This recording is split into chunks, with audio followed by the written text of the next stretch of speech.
নমস্কার, আমি মন্দিরা রুদ্র ব্লগে তোমাদের সবাইকে স্বাগত জানিয়ে আজকে আরও একটা নতুন ভিডিও নিয়ে চলে এসেছি। আজ হচ্ছে জন্মাষ্টমী। আজকে আমাদের সকলের গোপুর বার্থডে। তো প্রথমেই জানিয়ে দিই হ্যাপি বার্থডে গোপু।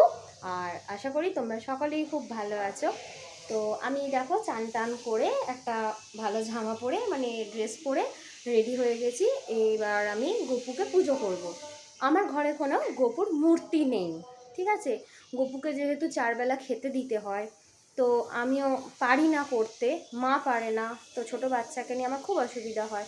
হ্যাঁ, মানে নিজের খাবার সময় হয় না, এরকম অবস্থা আর কি। তো আমার ঘরে গোপালের ফটো ফ্রেম রয়েছে, সেই গোপালকেই আজকে আমি নিজের মতো করে খেতে দিয়েছি। চলো তোমাদের সাথে শেয়ার করি আজকে এই শুভ জন্মাষ্টমীর দিনকে আমি আমার ঘরের গোপালকে কি কি দিয়ে সেবা দিলাম। চলো।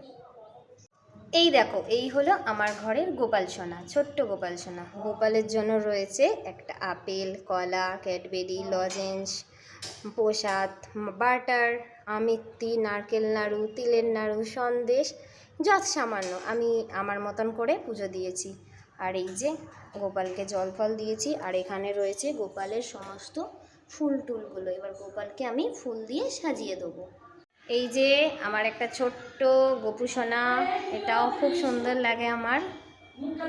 গোপাল পুজো সেরে আমার দাদা এসেছিলো, তো গোপাল পুজোর দিনকেই প্রায় 1 সপ্তাহ পরে আমি দাদার হাতে রাখি পরিয়ে দিলাম, মিষ্টি খাইয়ে দিলাম।